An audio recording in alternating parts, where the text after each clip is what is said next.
Good evening, everyone. Welcome to our final session of the 2025 Directors Closeup Spirit Awards edition. I am Maria Raquel Bossi, Senior Director of Education and International Programs at Film Independent. I'm very happy that we have been able to offer you all the opportunity to hear directly from all the amazing filmmakers who have given us the best stories, entertainment, and food for thought this past year. And since this is the last session of our series, I want to remind you all to vote for your favorite films this year. Our Spirit Awards voting closes on Thursday, February 13 at 5 p.m. Pacific Standard Time. And don't forget to tune in to watch the show on Saturday, February 22nd on IMDb and Film Independent YouTube pages at 2 p.m. Eastern and 5 p.m. Pacific Standard Time. It's going to be a lot of fun.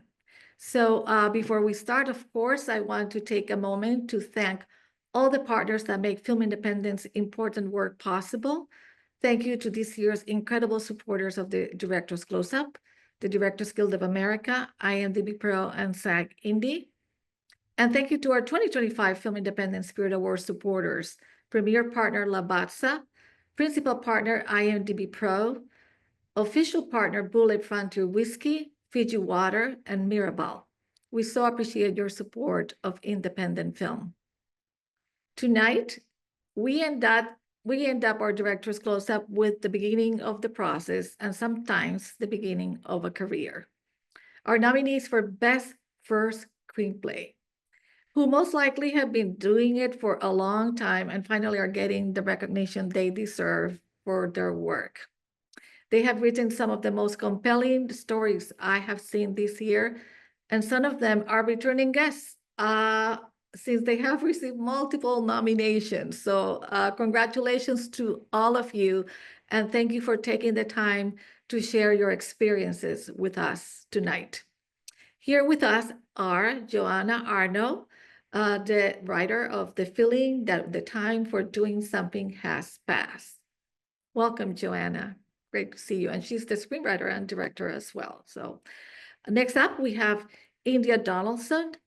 She's director, writer of Good One. Hi, India. Hey. Great to see you both. Joining us from New York, both of you, right? Next up, we have also from New York, joining us from New York, Julio Torres, screenwriter and director of Problemista, who you may know by now like a friend, Julio. And last but not least, Sean Wang, writer, director of Didi. Welcome, Sean. Hello. Tuning from Los Angeles. And we may have later on Annie Baker, writer of, oh, Annie, there you are. Great to see you, of Janet Planet. So welcome back. You were here a few days ago, and we're so happy to have you back. Our conversation will be moderated tonight by Ritesh Mehta, festival programmer, script development consultant, and recently journalist and budding critic at Indiewire, who also has a history with the Spirit Awards because he was a long time ago working for the Spirit Awards, helping with the nominating committee. So he may have some stories, I would say. So thank you, Ritesh, for joining us from Mumbai, which is pretty early for you. So I really appreciate you taking the time. Well, And thank you. take it Thank you. away, and you guys have fun. Thank you, Maria. And hello, everyone. Welcome. This is amazing. I've been a huge fan of all your films. Saw them different times over the last year or so, and happy that we're all assembled here. Congratulations on your nominations. As Maria said, I worked as the nominations coordinator many years ago, and the committees do a great job. They do it's a very rigorous process. It's very thorough. I think it's better than any other awards body. So I feel like, everyone talks about other awards and the Oscars, but I love the Spirit Awards. I feel like the Spirit Awards is where filmmaking is at, and all of you are right there in the front. So thank you for joining me. We'll keep our conversation focused more on writing and the writing process. I know that a lot of folks in our audience film independent members. Some of them may, they're probably early stages of their career interested in writing. So we'll talk a little bit more about that. But at any point, if you want to talk about other aspects of your film or share a fun anecdote, please feel free to do so. Also talk amongst yourselves. And for the audience who's listening in, thank you for tuning in.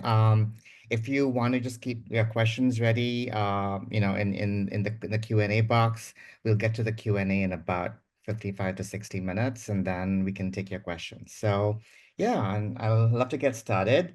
Um, I guess, like I'm a big fan of the Lord of the Rings series, which I'd argue in some ways is an independent film, in some ways, because of the story aspect of it. But I know that J.R.R. Tolkien, I read this kind of backstory that the first thing that he ever wrote down about the film, he was like grading papers in Oxford when he was teaching, and like he was so tired of grading, and then we have to kind of write extensive remarks on every page, and there was one page which was blank, and he was so happy that he didn't have to write any further remarks. He just scribbled one line, and he said in 1968 to the BBC that he didn't know where that line came from, but the line was, "In a hole in the ground lived a hobbit," and that's where it all started. And of course, now we have a whole canon and a world and a universe of the hobbits. And I guess my question to you was to all of you is, what is the first thing y'all ever wrote down about your film at any moment, any jotting, anything more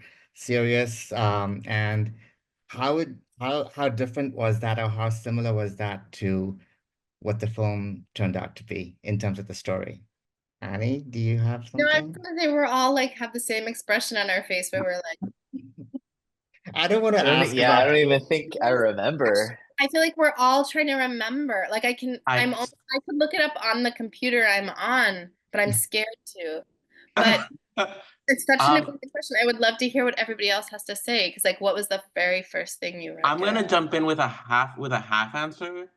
Um, because I am a lot, and maybe this is all of our experiences. I'm so much closer to the story of the film than Tolkien was with, say, Hobbits. Then it's sort of like, it's like for me it was the slow turning of life into a movie, and like the lived experiences that became the screenplay had been inhabiting in me for a long time. But I will say that like the first seeds that made life experience become the movie that it became were two. One, uh I scribbled Craigslist as a being, is just a living, breathing being, and that was really set the tone for the movie, and like really like gave me permission to like tell this story in the way that I wanted to. That and so many lines of dialogue for Tilda's character. Did you like use a diary, or were you typing? And I'm just curious about the actual, like I want to imagine you're doing it. So was it just like a I diary? carry I you know because I uh screenwriting was actually the thing that I came to the United States to do. That was actually my like uh the thing that I really really wanted to do. But the door I found that was open was stand-up comedy, because I didn't know how to become a screenwriter. So I was just like, so all that to say that I became quite accustomed to carry a notebook around. So I do carry like big sketch pads where I draw and scribble. Nice.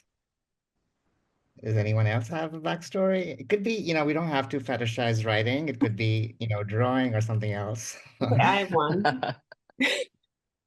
I wrote my script when I was living back at home with my family during the pandemic, and or around that time. And I was also writing on a TV show in a virtual writer's room. and I had a doc, like a Google Doc up on my computer that was always up, and I was always in front of my computer, where I was just writing down, I'm throwing perhaps myself under the bus right now, but writing down things about my family, my things I was observing about myself and how I was relating to my family, things that amused me, almost as a way of like coping with the claustrophobia of being all together, 6 of us at that time. And when I revisited, I guess I didn't write the script. I wrote, it started percolating at that time, but I reread this document when I went back to New York, and I wouldn't say anything specifically made it into the script, but the things that emerged more about myself than about anyone else in my family became the foundation, I think, for the character I wrote. Amazing. And if I think I may have heard you say somewhere that at some point you wrote down just the word Janet Planet somewhere. Is that correct? Well, yeah, I keep my laptops for a really long time. Like this one is like 14 years old and going strong. And I just sort of, yeah, put everything on a hard drive and put it on the next laptop. So there is the Word document that I could look at right now, but I'm too scared to. There is a Word document called Janet Planet that I did create like 20 years ago in my early 20s. Do you And know what thought was around that when you were but it was wrote called Janet Planet. Do I know what? Do you know what was did you think of, like, was Janet a character in your head? Yeah, it was about a mother. It was always those two people, like kind of exactly those two people. And I think maybe the first thing I wrote was just like a couple lines of dialogue and then a few images that I don't think are in the movie now. And then I really think it was dormant for like 18 years. That's and then amazing. also during COVID, I wonder how many of these screenplays are COVID screenplays. But I had a new baby and was very isolated, but babies nap a lot. So I did start, was kind of that thing where you're like opening up all these documents on your computer that you haven't looked at in many, many years. And all the other work I'd been doing in the play I was about to direct had evaporated. And yeah, for me, it was about writing for myself to direct and almost as a thought experiment and not for anyone to ever see it. It was just sort of like, can I write as a director rather than as a writer, kind of, or rather than as like a screenwriter, and it was my experiment with that, with this very old title that had been around on my computer for a very long time. That's amazing. I love the title. I love many of your titles, or all of them. Sean, We should did you screen share that document live right now. Just your social, a bunch of passwords. Yeah, just all the tabs. Man, I really like this question, and it's making me think. And I don't know if I know the I was first. curious about, like, you have in your script, you've written down all the chat window, like all the chat stuff in different font. And did you, because what was that ICQ? I don't know. Like, I'm dating myself by saying that. What chat? What was that software? AIM. What's AIM. ICQ? I've never heard of ICQ. I No. ICQ, I would say, is very not US, I think. Not you. Okay. Right? Because I had ICQ too. Yeah. So Interesting. I'm dating Interesting. myself saying that. So Yeah, well, I think all the chat stuff was, I think just that time of growing up, I was like, well, what is your personality on screen? And I always thought it was so interesting the way that both guys and girls typed at that age was kind of their personality. Like, do you use a backwards smiley face? Do you use an equal sign smiley face? And like, do you type with grammatically correct, or do you purposely put like a UR? And I thought that would just be fun to kind of sprinkle into the screenplay, because I had never seen that done in script form. But that was always, I think, part of the genesis of the script, was that if we're going to set it in the late 2000s, we should really lean into all the technology and kind of see how much we can use it for story. As opposed to, I think, you know, at the time, especially when I first started writing, I think you heard a lot of filmmakers say like, oh, screens aren't cinematic, or they work around screens. And there was like a great Every Frame a Painting episode, that Tony's Thou video essay, that was all about how filmmakers didn't really know how to cut to screens. And I was working at a team at Creative Lab at Google at the time, and what we were doing was just all screen stuff. So I was like, oh, I think I know how to do this in a way that can hopefully like do something new with the genre that we were playing in the way that I hadn't seen before. But I was to answer your question, I think, you know, the movie kind of started with just thinking back to that time in my life, and um uh and what kind of specific things that we could kind of put into this genre of, like, you know, boyhood and summer, that felt specific to the world that, you know, kind of the world I grew up in, which is like a very multicultural community. And so it started with just like kind of funny things that me and my friends would reminisce about. And I feel like the thing that really clicked for me early on was, I think I wrote down like, "You're cute for an Asian." And I think there was something about that was something me and a lot of my friends heard growing up, but it felt like, oh, this feels really specific, because you can't be like cool for an Asian, or like cute for an Asian, or something for an Asian, or like you can't be the coolest Asian someone knows if they're the only Asian. And it felt like we had seen a lot of these stories of kind of being like the one person who is so aware of your otherness, but to kind of be among a lot of other, you know, first gen immigrant cultures, kind of in that sort of late 2000s time period where like the culture at large wasn't reflective of people like you. It felt like there was something there where I was like, oh, that's the movie. And it kind of just became sort of, I think, that lens. I don't know if I could have articulated it at the time, but there was something that felt specific about that idea, that I was like, oh, I think that's the movie. That's like the lens that everything has to kind of be seen through. I don't know if that made any sense, but That's great. That's yeah. amazing. Joanna, do you have a writing OG story? Yeah, you know,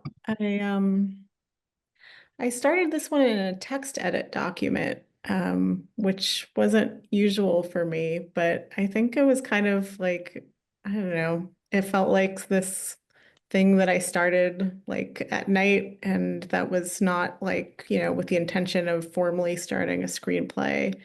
And I think it was like a while until I switched to Final Draft, and I think for a while I was just interested in playing with these very short 2 or 3 line scenes, kind of playing with juxtaposition and different parts of daily life rhyming or contrasting with each other. And yeah, but I like that text edit, like more casual starting document for it. Yeah, I also find that like whenever the kind of writing I do, I don't write screenplays, but I like to just change up documents and change the font. And Well, I I feel was like gonna ask that, like how many of us started writing in Final Draft, like at what point Final Draft, if ever, enters your process, like, and what kind of, that's so interesting about text edit. I feel like I would be like in lowercase letters in a Word document to pretend to myself it's not real or something. Yeah. I mean, also no offense to text edit. Like if anyone's like a text edit director. Proud sponsored of the Independent Spirit Yeah. Awards. You're not gonna get the IMDb Text Pro Edit and Lifetime Text Edit. Achievement Award. Notes most app of on my does phone. everyone use Final Draft like now, or is it like is there like when did you like become familiar with the software? I do, but why is it a monopoly? Yeah, Used I to feel do like the first, Movie Magic. Did any of you do? I was like Movie Magic for years, and then I was like, fuck. Everyone wants me to send them Final Draft. Like once the movie went into pre-production, you need Final Draft. Did you know that if you're collaborating on Final Draft, if you're co-writing something, you have to be on the same Wi-Fi network? I didn't even know you could collaborate. I didn't know that either. I didn't know any of it. You can, because my friend Anna and I, who like write together a lot, we were like, oh, I bet you can collaborate. And then it's like, oh, we have to be on the same Wi-Fi network, so we have to be like in front of each other. Like you might as well just hand the laptop back and forth Yeah, at that point. yeah. That's Sorry, funny. Final used Draft to- intern watching yeah. this is screaming. I used to use Celtics for a long time, which was like a Free. free. Free. Yeah, Free. yeah. Yeah. And then I remember, I mean, to your point, like I'm finding different ways to make writing fun. I remember I saw a friend writing in a program and it looked really cool. It's called IA Writer. And it's just like it's nothing. It's just like another random program on your computer, but it looked really cool and you could like isolate words and your nouns and your adjectives. And so I was like, oh, I want to feel like a writer. So I downloaded and it made writing more fun. Like it made it more fun to just put like to see that document fill up. But I go to Final Draft as late as humanly possible. Just because it kind of scares me. What is it about Final Draft that is like an impediment to the process? I feel like there's Yeah. I feel like there are all these conventions around screenwriting that have nothing to do with movies and like film and like visual language and performance. Like, I don't know, partly because I like took some screenwriting classes as an undergrad and like was taught really ludicrous rules that are irrelevant. Like I connect that with screenwriting software, maybe unfairly, just like and I had a thing too when I started writing for myself to direct of like looking at the screenplays if they even existed for my favorite movies and realizing they all were just like lunatic prose documents. Like none of my favorite movies actually like have screenplays that look like screenplays. Mm-hmm. And that it did feel very, especially like like contemporary United States specific, to have this like particular software that says like interior, exterior, and like, yeah, I don't know. I find that when I write in Final Draft, I make these sort of like oddly conventional choices that are like if I was like a screenwriter in The Player or something. Like Richard E. Grant. I always think of Richard E. Grant in The Player. It's like what I would write if I was Richard E. Grant in The Player and I was like writing a movie to sell or something. That just happens to me, but I was curious if that happened to you guys. Is there a Final Draft equivalent in like the playwriting world, Annie? Like or it's really just No, and I write whatever teach you want? playwriting too, and it's for better and for worse. My students like write their plays in Garamond, like Yeah. like sideways. Well, they're and- fancy. yeah, like they're little graphics and I mean, yeah, it's great. It's actually great. I actually think it's really wonderful and funny how there's no consistent. The one point for the traditional screenwriting that I think is true is that the spacing is such that the AD Yeah. can time it properly, yeah. right? But every time I should ask ADs if that's true or not, because I hate the font. Is that true? Do we think I that's don't true know. that it's like one page is 1 minute or whatever? Yeah, but for me, that never was true of my screenplay. That one page was 1 minute. Yeah. How long were all of your guys' screenplays? Just Oh, curious. that's a great. Mine was 69 pages. Wow. Wow. I think mine was 110. I think mine That's- was 98, I think, but it got longer after I translated all the Chinese. Like I had one column that was all Chinese, and Well, then it one that was doubled. like English. I literally, well, no, it was like Yours two was columns, 100 but yours was 103. yeah. I just looked at your screenplay, it's 103. 103.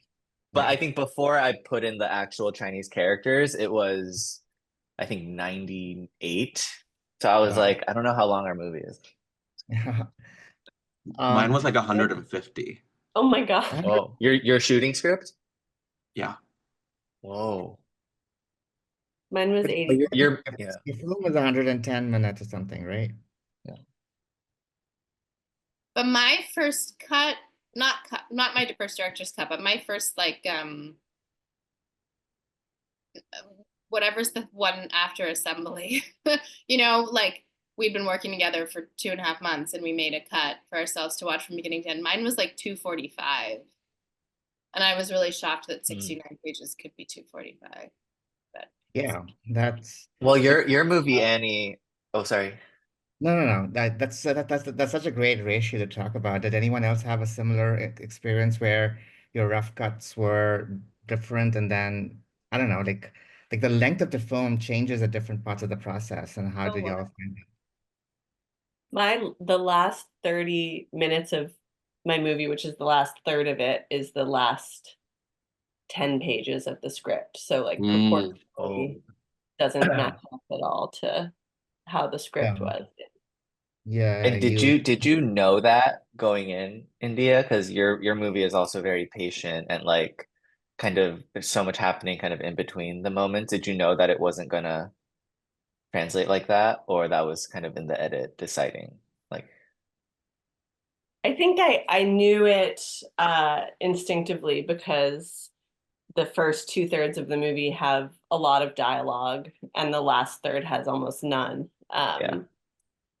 And so other things fill up the space and take up less space on the page. But also that length was definitely discovered in the edit. I didn't know it was going to be as extreme as it was, I guess, until we started cutting it together. One question I had, because I feel like first-time writers, we always have to talk about what compels us personally to bring out our stories. But as a programmer and a critic and also a person who reads a lot of scripts, I wonder whether at any point, given that it's kind of your first time writing and directing, do you think about audience at any point? Do you ever think about at what point do you remember, or do you typically think about, or if you do at all, about the audiences for your film and whether that changes your approach to your writing?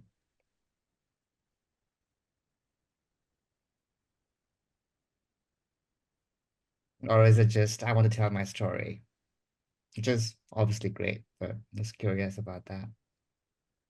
I mean, I feel like I'm always thinking about the audience and, wanting to write something that'll connect with people and drawing on personal experience to, I don't know, show someone like wrestling with different sides of themselves or their sexuality. And yeah, I think things like that. And also using humor like to I always kind of think that, for humor, there's going to be an audience and in using it, you find them. So that's For mainly. your film, did you think of yourself, did you say this is going to be for like, I'm thinking of like demographic categories that you see on surveys, for example, like this is for 18 to 49 and like, like, I don't know, like, do you think about those specifics, or is it like a general audience idea? Is it for a certain community, or I don't know, just like, so I don't know if it helps the writing process for y'all to talk about or to think about an audience in your head, like a specific. Are you writing for one particular person? Or I've heard writers say that I write for myself, but then I also write for one person sometimes, and that helps me cater my voice to that person. So I was just curious about that aspect, if that rings true for any of you. I think that uh the conceit of like thinking about an audience like has gotten like a bad reputation, because it's like people interpret that question as like, are you thinking about the market? Which but I think that like what Joanna is saying is like, just we're artists, so we try to be as empathetic as we can be, and just uh hoping that what we're doing connects with people. And so in those regards, yeah, like I never mean to be like deliberately obscure or deliberately obtuse. Like I don't really like subscribe for the idea of making work that is so inaccessible to people. And so in that regards, yeah, it's like it's like, is what I'm trying to convey coming across, and can someone that maybe hasn't had my experience uh connect with it in the way that I have connected with many, many, many, many movies that touch on experiences that are not like mine in any way, shape, or form. That requires someone actually like stepping out of their box a little bit and like seeing their work from afar, I think. I think there's a lot of frustration in my work. There's a lot of like frustration and indignation in like embedded in like the humor of what I do, and I feel like that has connected with people. Like, oh yeah, you like, like made fun of banks, and it's like no one ever makes fun of banks, and it's like, and like little things like that that like, even though don't like a screenwriting like teacher or whatever might like circle that and be like, why is this a part of this story? And it's like, well, because it's like we're building a world, not an outline of like a perfect story. So I feel like, yeah, that does require, I think, the audience a little bit.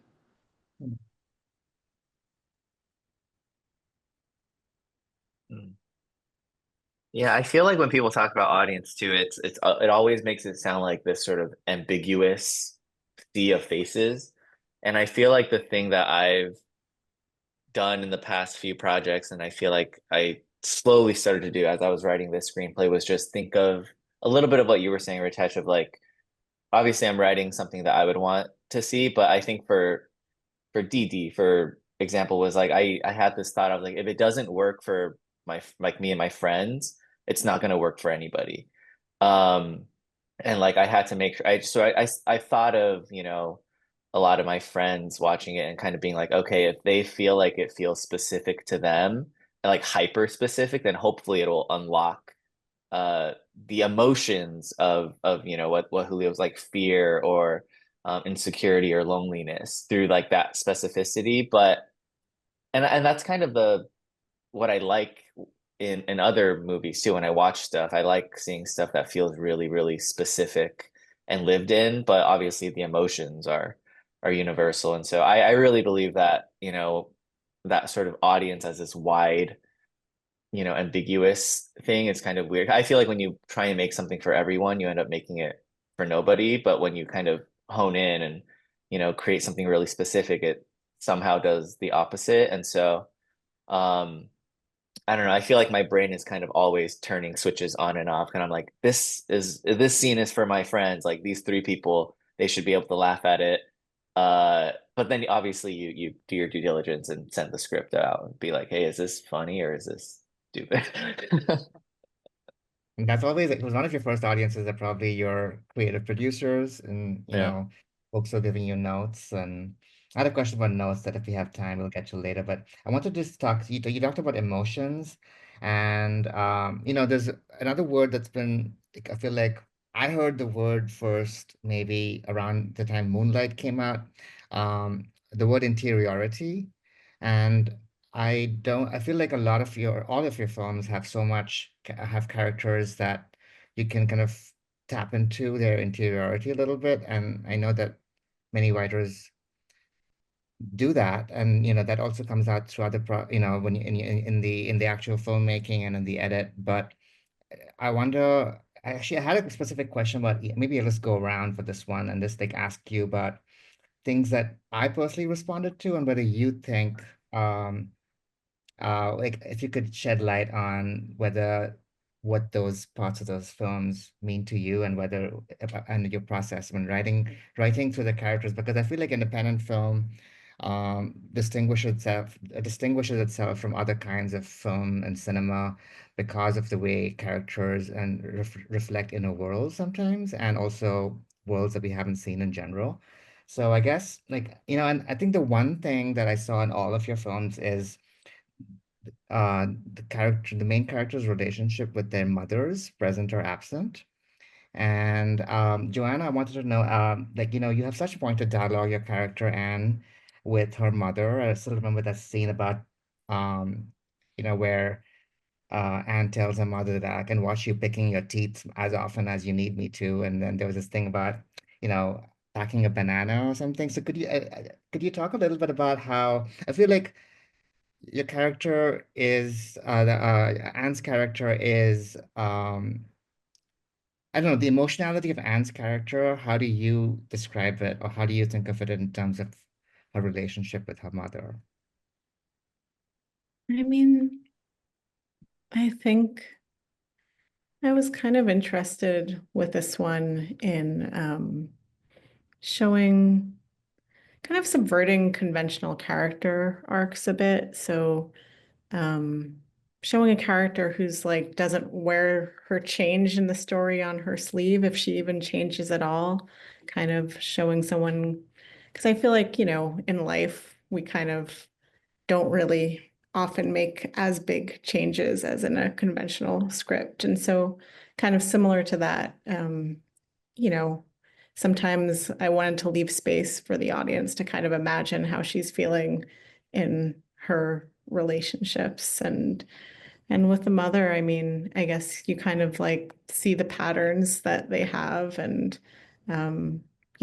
just I was interested in like the humor of the repetition and just like, the scene where she asks if she wants to pack a peach and the answer is no. And then she asks if she wants to pack a banana and the answer is no. It just kind of, yeah, I think when you can kind of see that absurdities and take a step back and see how it looks from the outside, yeah, I think that's just kind of the humor I wanted to explore with those two. And in fact, one of the audience questions, Monique Herring is asking, that since your parents are in the film, which I didn't really put together, did you write for them? And how was it like just to, I don't know, writing emotionality for your parents and your mother character? How was that? Um, yeah, I, drew on personal experience when writing it. It's not autobiographical, everything changes. So, I do consider them characters, but I didn't know they were going to be up to play themselves. Uh, Very honestly, amazing. I it's love that. not the kind of script I necessarily thought that they would be up to work on, but I really appreciated them being up to do it. Yeah. Um, Sean, the ending of your film is so powerful, and you have three kind of almost kind of back-to-back scenes with your mother, who's played by the fantastic Joan Chen, the outburst scene in the car, and then the scene after he comes back home running into the night, and he asks her, "Are you embarrassed of me?" And then the amazing monologue, and then also the very final scene, which really, really moved me. So could you talk a little bit about how much writing those scenes changed how did you kind of come to writing that kind of, did you see them as like scenes that would be back to back in the process somewhat, like the film was leading up to and building on the emotions that your character, like the main character, has for his mother, which is not necessarily obvious in the first 30 minutes, for example. So could you talk a little bit about that aspect, because it's very emotional? Thanks, Ritesh. I have so many questions for Joanna after finding out that Yeah. piece of information, which I hope we can circle back to later. But I feel like, not to bring it back to, final draft and structure and all this stuff, but I feel like once I knew the movie was going to be a mother-son story, I think that was like one of the big eureka moments for me. Because in maybe like the first couple drafts, it was much more like Stand By Me coded and much more about the friendships. And I was sort of like, something's missing. And then I really felt this desire to write about my family, and but especially, the relationship between this kid and his mom. And that's when like this thing clicked in my brain where I was like, oh, it's a movie that starts as a movie about friendship and ends as a movie about family. And the first real scene in the movie, the opening family dinner scene, I always wanted that to sort of establish all the relationships of the family to each other. And that was kind of always the opening scene after the sort of opening montage type thing, like the first real scene. But the ending scene with the mom, that wasn't always the ending scene. But it was very much like, once I realized that was the heart of the story, well, it was sort of, okay, well, then you kind of have to end with them. That makes sense. That's the heart of the movie. And then it was kind of like, okay, well, this is the opening scene. What if we went back to the dinner table where the movie started, but everything has changed? And instead of it being this like cacophony of noise, it's just silence. Um, and so I like that as an idea, and I really like quiet endings. So then it kind of became this exercise of like, okay, if that's the final shot of the film, um, what has to happen for that to sort of be uh uh satisfying? And then as far as like him running away from home and the big fight, it was like, okay, well, again, if it's the mother-son story in the third act, they have to get into some sort of fight for him to be at rock bottom. Like that kind of has to be the thing that leads him to rock bottom. Um, and so I didn't really think of it as like a triptych. It just kind of felt like, okay, what are the um how do we get him to these sort of emotional places that he should be leading up to? And then I think it was just the exercise of writing of, well, um how do we always make it sort of connected back to his mother? Because that's the thing that should be the anchor of the movie. Yeah, I think it really is. It's I still think about performances between Isaac Wang and Joan Chen just do such a great job with those. Julio, with your film, like your mother is such a creative spirit, similar to your main character. And I was curious about, and then we don't see the mother in the same location. She's back in Mexico. And is it Mexico? I wasn't 100% El sure. Salvador. El Salvador, sorry. Yeah. Um, and I was wondering about how how do you describe, because he calls up his mother sometimes when when the visa process is not working out, and she says, I'll send you money, but she's also working on her own sculptures. And so I feel like they're two kind of creative spirits living parallel lives and trying to find their kind of their creative visions. Do you see it that way? And also, is Tilda Swinton's character maternal in any way? Yes.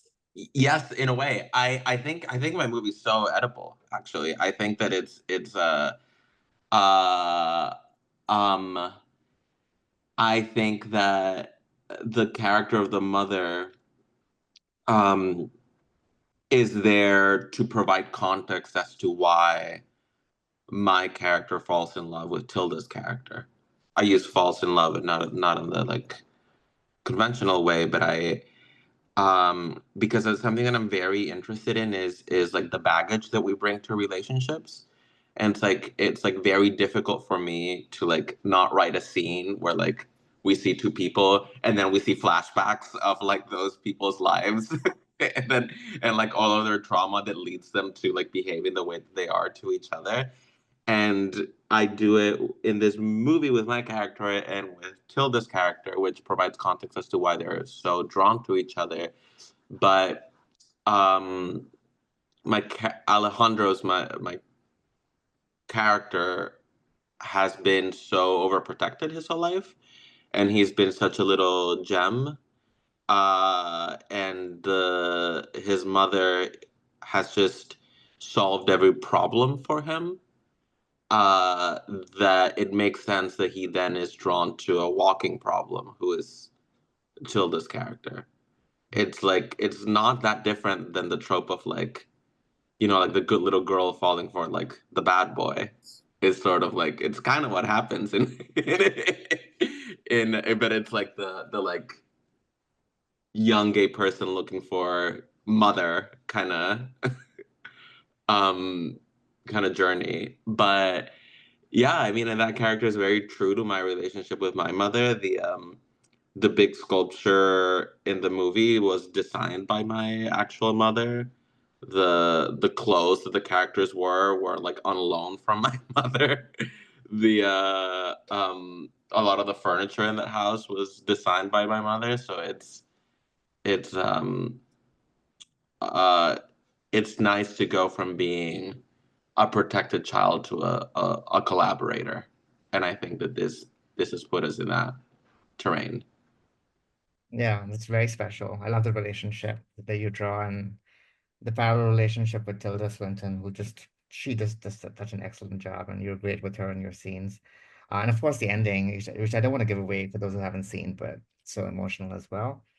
Um, India, the mother character is conspicuously absent in your film, and but there was this one scene, it's not a spoiler because, and also I'm assuming some of the audience has seen these films, but right, like in the camping by night scene, when the father's friend's character is talking about, how he has been with the same person for 30 years, and then now they're separated.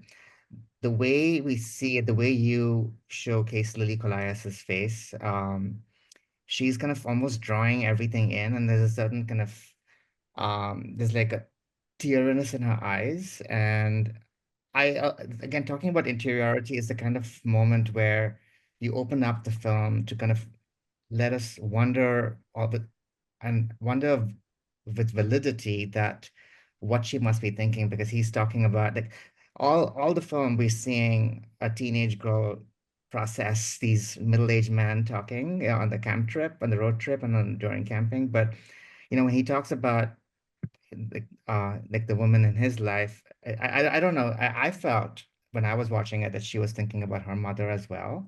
So I don't know whether that was your intention. And could you talk a little bit about, because that was just beautiful and so emotional. Thank you.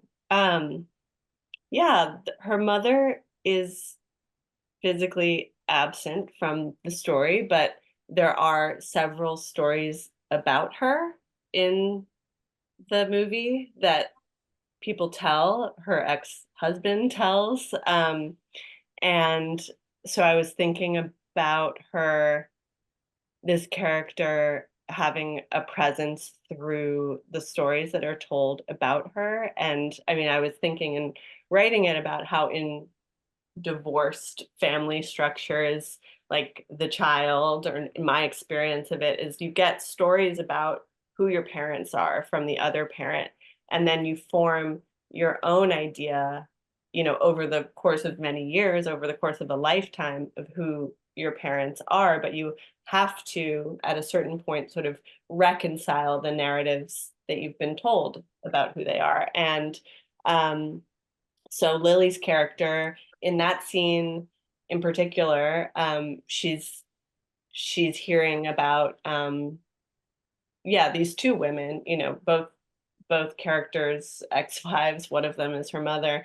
And the way that we shot and edited that scene, and really the whole movie, and that scene is sort of a microcosm of the movie in many ways, but the camera's on her listening. And I mean, I was thinking about how through her listening, we're watching her process, and we're invited into her world, even though we don't know what she's thinking explicitly, but that she's forming ideas about who her mother is and what her mother's experience might have been through the process of listening to stories about her, whether how accurate they are, or not. But that, like, listening is this active process of taking in information and participating in conversation, and that through her daughter's listening, this absent mother is sort of present in the story, I guess. Yeah, I feel like your film is so much about listening, and because we know that it's Lily Colias's film, even though we don't hear her talk too much, especially in the beginning. And then you just make us listen, and then you just build it up so well, and then we all know what it builds up to that chilling moment. And yeah, I think you do a great job leading us there. Um, and Annie, of course, your film is the film is centrally about the mother-daughter relationship. there were so many beautiful moments, but the one that really stood out and that I think about so much is um somewhere, I think maybe it's after the 1 hour mark, where both of them are just, it's nighttime, they're just lying on the bed, and the pillows next to each other, and Zoe Ziegler's character asks her mother, played by Julianne Nicholson, would you be mad if I dated girls? And then the answer she gives is so well scripted, and I think even the way Julianne paces out that the response is lovely, and she says that I've always wondered if it would be easier for you to date women than men. And then there's this great connecting sentence, like a great connecting line of dialogue where I think that's a kind of, I would imagine that's hard to write, but then that for me kind of, Zoe Ziegler responds and says, "Men like you," right?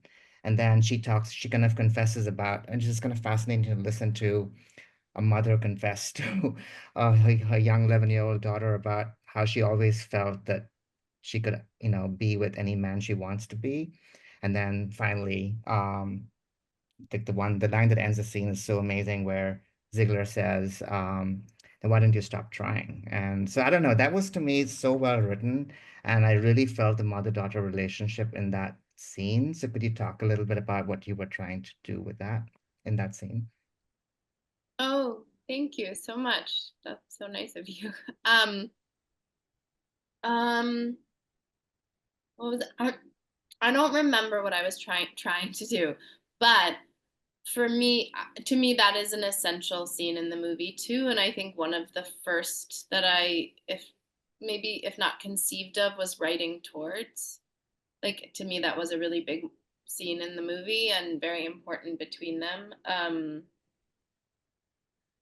Sort of going back to India's beautiful observations about just like what can happen in divorced families and in like relationships where it's just a kid talking to one parent about their life and their narrative of their life, and how quickly it can turn into a conversation between friends, for better or for worse. And I think, yeah, I felt like I'd seen a lot of single mothers like really sainted in movies, and I'd also seen single mothers like sort of pummeled in movies. And there was something about the friendship / marriage between a single mother and an only daughter that was like super interesting to me, and to kind of portray it without judgment. And that, yeah, if you're kind of in an odd friendship with your 11-year-old daughter in 1991, you're probably going to say something like pretty homophobic to her, and she's going to live with it for the rest of her life. And it's like in the name of friendship and feedback, and yeah, just the way, yeah, I actually have a fever and I'm worried I'm rambling a little bit, but Thank you. yeah, I'm sorry. those were some of the, I shouldn't have even said I had a fever, because then you wouldn't have known otherwise. But I think those were some of the things I was going for. I'm gonna turn off my sound now. Also, I guess like one question that I had for everyone is story structure, in terms of, like the 3 act structure is so, it's like supposed to be the holy grail, and then we also revere films that depart from the 3 act structure. And a couple of your films use chapterization in very interesting ways. And like for example, Annie, your film, and if you're not feeling too good, we don't have to have you talk No, too I'm much, good. but Maybe I'll just like free associatively, yeah, whatever. hallucinatorily answer your question. Yeah, but I love the chapterization, especially like, you'd have Wayne, and then you'd have End of Wayne. And that is unusual. You don't usually kind of see the markings of the end of the relationship, which, I think a film that is as subtle as yours, and then you're also having the chapterization. And then Joanna, your film has really curious chapterization as well. It's very, for example, chapter 4 is just those 5 characters that I think that like she's like swiping. Are those the five characters that, chapter 4? Like, is she this? Is she swiping? Are those the men that she's swiping on the apps? So I was just curious if you all could talk about the chapterization process, but also more generally, what do you think about the overemphasis, it seems to me, on 3-act structures? Because with independent film, I feel like we see all kinds of amazing story structure. Yeah, well, I mean, I think with my film, I was really interested in showing someone's subjective experience of how time passes in their life. And I feel like sometimes time passes differently according to kind of like the emotional temperature of the relationships we were having. So I wanted to have these kind of 5 sections with their different sets of formal rules and, not have anything be like super neat, super clean, but kind of give each section its own like topography and kind of like, have different threads, different plot lines that we're alternating between in each of the sections. And I guess for me, it's kind of like a complicated film. So the chapter sections were sort of a way for the audience to like take a breath and like, take a blank reset. And, they were each like based on the relationships she was having. The film is about more than the guys she's seeing, but I kind of also was interested in that kind of like imperfect structure of like everything's kind of like, exploding outside of its labels as well. And 3-act structure wise, yeah, I mean, I think part of my interest in working with vignette-based form was creating a new shape that was reflective of this person's experience and trying to show character change that I think, like I was saying before, was just a little bit smaller or a little bit jagged, a little bit uncertain if it happens. Does anyone else have any thoughts about chapterization or other ways to structure a film, or is it 3-act? Has it ever like impeded you in any way? I have no idea how to structure a Same. like I like part of me doesn't even like understand the question. Like I intellectually I do, but like I don't.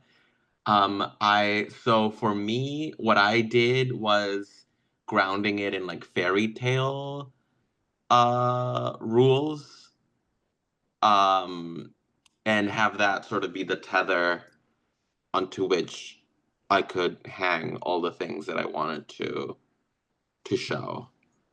And just the marrying of, so like to me, like my structure muses were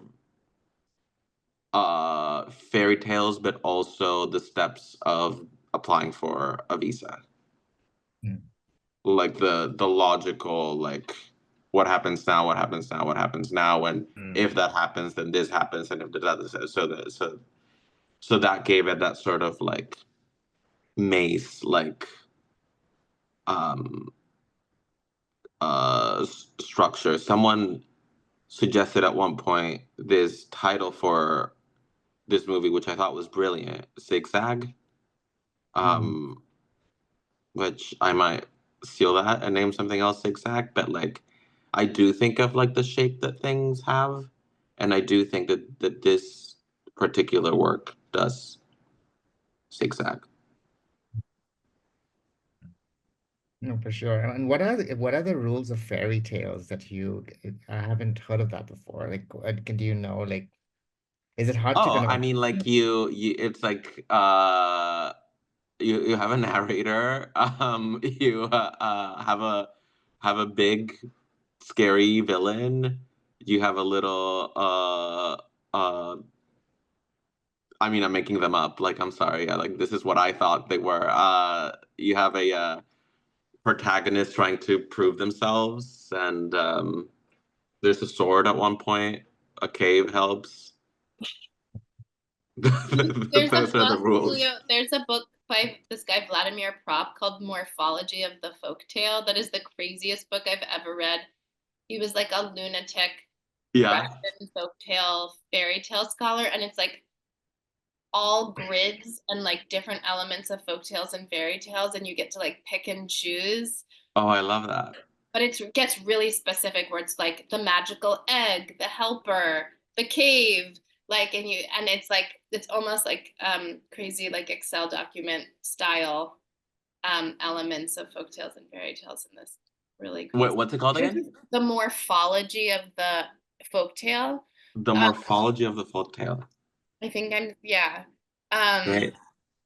But you just made me think of it. But it's that kind of thing where just sort of like there's so many ways to think about how to build something or structure it I feel like I have jumped around in mediums a lot and have never successfully done the correct version of that medium. And You're doing great. All your work. I mean, it's so you but and you so know what I mean? I feel like if you, I don't know, I don't want to, like, I feel like if you go into writing a story thinking of structure, then you end up being able to tell. Yeah, one of my mentors, like when people would ask him about structure, he would say, structure is the part of the work that resembles something. Wait, no, it was about plays. He was like, the structure of the play is the part of the play that resembles another play, usually a Mm. better one. So basically, like if you have anything that you like think of as structure that you've superimposed on it from the beginning, you're just imitating something else that probably was more original to begin with because it wasn't trying to. Yeah, in like clothing making, out. they're called patterns, right? And it's like, Yeah. it's like, yeah, don't borrow somebody else's pattern. Yeah, totally. Unless anyone else has more to say, we can move on to the Q&As. There's a couple of questions, and then we can head back to all the other questions you want to ask yourselves. But again, there's a question for Annie. So you're in demand today. The question is, your work often operates and this question is from Mido. Your work often operates in a so-called realist mode, but just as often breaks that realism or subtly departs from it. Your play John is a great example. In Janet Planet, I love the moment when when a certain character gently disappears. I'm curious how you find such moments in the writing process because they feel so earned and are deeply moving.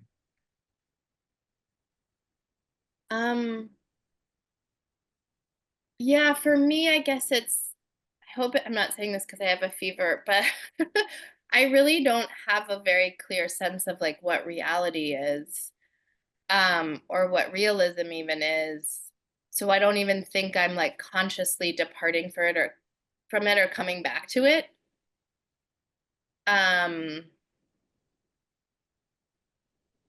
Yeah. Yeah. Yeah, I do kind of just naturally have a pretty like animistic,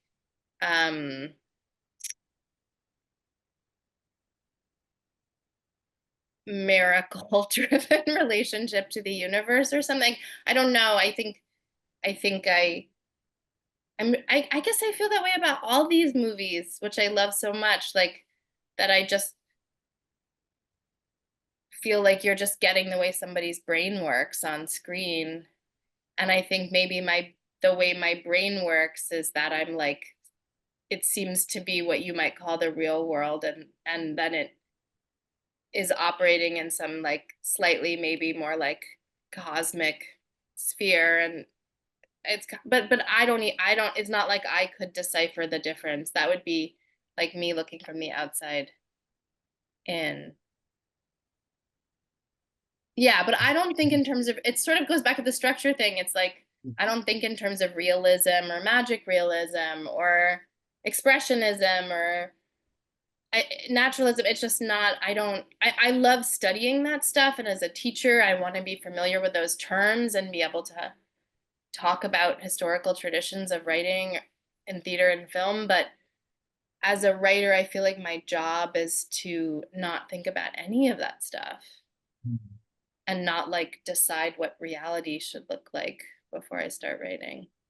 I think that's great for many folks in the audience to listen to, because I really feel like growing up, if you're in LA or any of the media cities, you kind of grew up around like this I don't know, this cult of how writing should be done, and it's great to hear that there's so many ways to kind of go away from that. Another question, I guess, is for everyone. Was there a particular scene, and this is from Andrew T. Was there a particular scene that you really liked on the page but had to cut from your film, whether before shooting it or in the edit? Such a great question. Yes, and I saved it as my like. I then learned the art of taking notes, and I saved that scene as my last bargaining chip for for something that I didn't want to budge on. So I was like, fine, if you give me that, I'll cut that scene. But it was a scene where my character is drunk and he is buying an iPhone charger that he can't even afford. And he's just rambling, and we see, you know how like delis and stuff, like they have those claws that like they use to like bring stuff down. So it's a long scene of the claw trying to get the iPhone charger. It was truly like a 5-minute scene of just like the claw gracing the phone charger and not quite being able to. And I was like, but that's the movie. That what is the movie without that? So yeah. Is it deleted? Is it gone forever? Is it out there, DVD or I mean it's in someone's hard drive, I would someone's hard hope. drive? Yeah. Joanna, We had a oh yeah, go ahead, Sean. we had a scene in our it should have been deleted, but it was just the scene of the three boys talking in someone's room, and it was like maybe the most on the nose scene of like talking about themes of identity, but it was like really funny. It was trying to be, banter, and it was a scene that a lot of people on our team really loved. We thought it was a really funny scene, and I remember we got two notes on the scene that was one was from a friend of mine, both were friends of mine, and they said, uh that scene's really funny, but it's the only scene where it feels like the filmmaker talking through the characters as opposed to the characters just saying what they would. Like it's funny and it feels natural, but it feels like they're trying to hammer on a theme. And then I had another friend of mine who gives very, very precise notes. And he said, that scene is so funny. It's so good, but it's a great, no, he said, funny scene, good scene, great deleted scene, cut it, DVD extra. And then he just like kept talking. And I was like, that was the most solid no I've ever gotten. And he was right. It was just sort of a scene that was funny, but it didn't do anything for the movie. Killing your darlings as always. Joanna, India, do you have any kind of killing your darling moments? I had a scene that I ran out of time to shoot and I never got to shoot, but I loved it on the page. So my movie takes place on a camping trip, and one of the characters is very particular about the way his bear canister is packed, food, the order in which things go. And there was a special avocado that he packs in the beginning of the movie to kind of be savored on the trail. And then he accidentally kind of like mangles it in the grooves of the bear canister and has a breakdown. And it never happened. We never shot it, but it lives in my memory. I would have liked to see that. I didn't answer the question before about the how long the film was, but it was as shot. It wasn't my first rough cut, but it was like nearly 4 hours. So I had to cut so many scenes that I really loved, and it was really painful. But I guess one script scene that we never even got to shoot was it was a sex party scene that involved fire play and involved my character wanting to try that and her reaching out her hand to try it first because they wanted to test it first. And then my character saying ow before it even touched the skin and pulling it back. And then the guy doing that being like, no, you're not ready for that. You can't do that. And I was sad because, one is a cool scene, but then I also, wanted to, contribute to positive and reflections of the kink community and the ways people in it are respectful and So considerate. wait, you decided to cut it because of that, or was it like actually having the fire marshal is so expensive and blah blah blah? It was a budgetary and an Right. insurance consideration. The producers were pretty adamant that this wasn't Yeah. something we could afford with the Can fire it be ice marshal. play? Can it be water play? I revised it to some other things, but then even Yeah. that, like the production time with the background, even though it was like going to be like, a corner of a room in a party, but still, nonetheless, it was would take some doing. Joanna, as an audience question for you, use your iPhone 65 asks, what was it like to write and direct yourself in such a vulnerable role, and were you nervous? Well, I mean, I think acting is always vulnerable. And I think I was just, very grateful to be able to make a film like this and lucky to work with a team who could be such, I don't know, great creative collaborators. I think having a friend who was an acting coach on set, S.E. Casey and Hayon Park, to reflect back what they saw and rehearse with me ahead of time was great. Mm. Just making sure that it was a safe and respectful environment for everyone, including myself, was important. India, Nadine Whitney asks, your script has a subtle storytelling of a Kelly Reichardt script. Was she an influence? I love all of her movies, so likely yes. Definitely absorbed her filmography. Who were everyone's main influences for your particular films?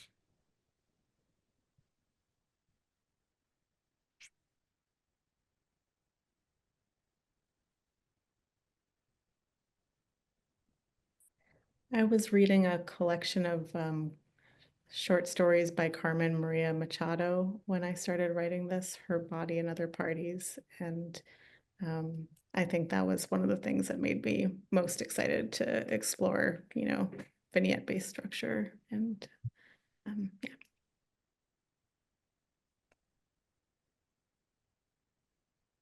One question I was curious about is, what do you all read a lot of scripts as writers? Do you feel that's an important part of the process? I've heard like non like screenwriters, like novelists, for example, they talk about how there's a time when they read a lot, and then there's periods where they simply will not read anything. Do you feel it's helpful to read other scripts, or do you like watch a film and then read a script afterwards to see what was different or what was similar? And is that instructive for the writing process? Sometimes, oh, sorry. You go, Annie, you go in. I hate reading scripts. I hate reading screenplays. I hate reading plays. And it makes me feel like there's something wrong with me. But I hate it so much.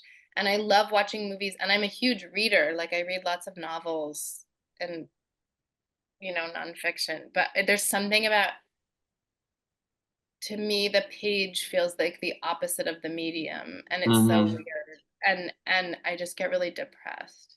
And I think things that read well don't have anything to do.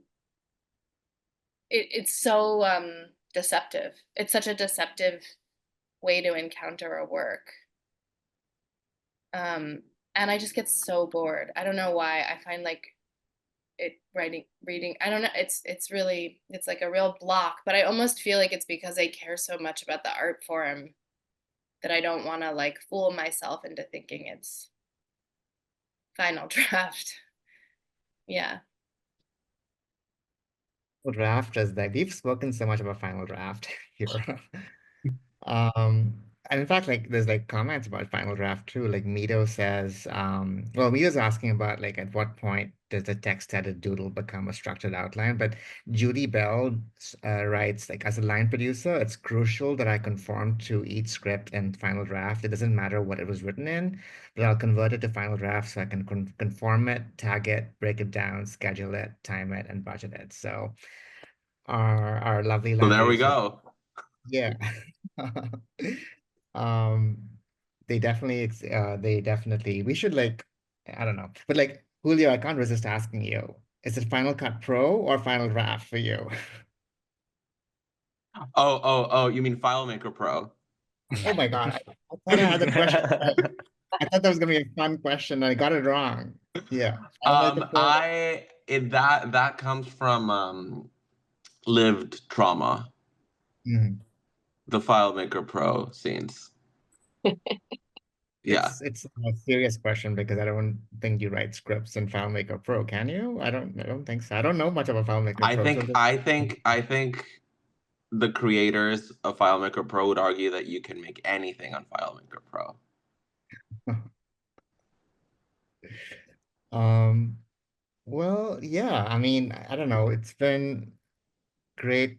I think our time's almost coming to an end. I think we covered, actually, no, wait, there's one more question. Just came in from, actually, no, there's two more. I'll just see if I can get to one, maybe.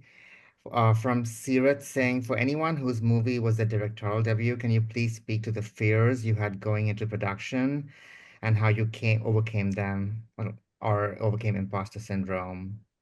Hmm. How do you stick steadfast to your creative vision?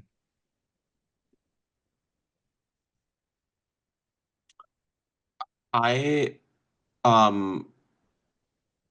like Joanna was also in it, and so I feel like that really made it imperative to have good producers.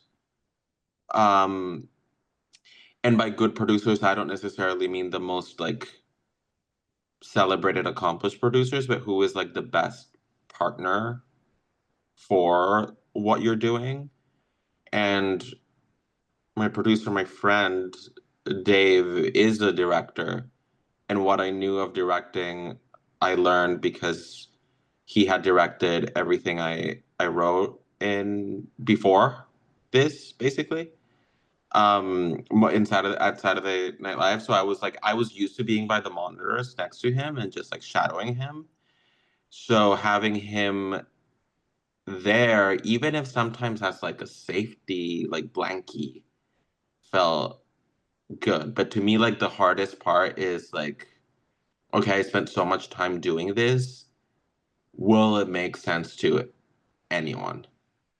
And that you sort of your gut my gut said yes, but like you don't really find out till it's done. Off of Julio, I'll also say one of my producers, Graham Mason, is a filmmaker himself and a director, and also he edited the movie we made together and edits his own work. And I didn't realize how important that collaboration would be, just for like having somebody to say, no, this is good, when I was doubting it, having somebody to kind of who's equally invested to get through those more challenging moments. I think it's kind of nice when, I don't know, in some ways you're like so busy that like there's not enough time to be nervous. So I think, I mean, of course you are, but still, it's just like, what's the next thing to do? Are your lines memorized? Is your shot list printed out? Is the location found? Do you have to do get the background actors for tomorrow? I think just like, you know, next step, next step, next step. And then all of a sudden, you know, your shooting days are nearly done. So Are your line memorized is a big one. yeah, that Mm. was big. Yeah. Some lunch times were used that way. Yeah, and you're both Yeah. acted in a lot. I think to what Julio said, it's just so important to have like a support system of good people around you. I think it might have been Annie who said this in the previous panel we did together, but I think there's something about you think you don't know how to do it because you've never done it before, but you kind of want at the end of the day for it to be yours almost more than like you want your mistakes to be your mistakes and you want the end thing to ultimately be your voice, even if you're sort of figuring out how to get there. And I think it was, for me, it was really important to just sort of surround myself with, you know, people who again weren't like, who were the best people, like great producers and great department heads, not because they were like, you know, their resumes were incredible, but because I knew that they had my back and they weren't going to like butt up against an idea because of my lack of experience, but it was because like, hey, like I think that idea could be better, or it was like we were all sort of on like the level and even playing field, and they were all the decisions were in support of the movie and trying to figure out what was specific to my voice as opposed to anything that was combative. Because like Joanna was saying, you're just as soon as you step on set, you're like 2 hours behind every day. So you're just sort of trying to get to the heart of what it is all the time. And I think you just have to feel as a director, it was important to me that everyone around me I knew like had my back and they were in it for like the right reasons. Well, I feel like we could keep talking, and I think we've in a way just gotten started, so maybe we can talk more at the actual Spirit Awards.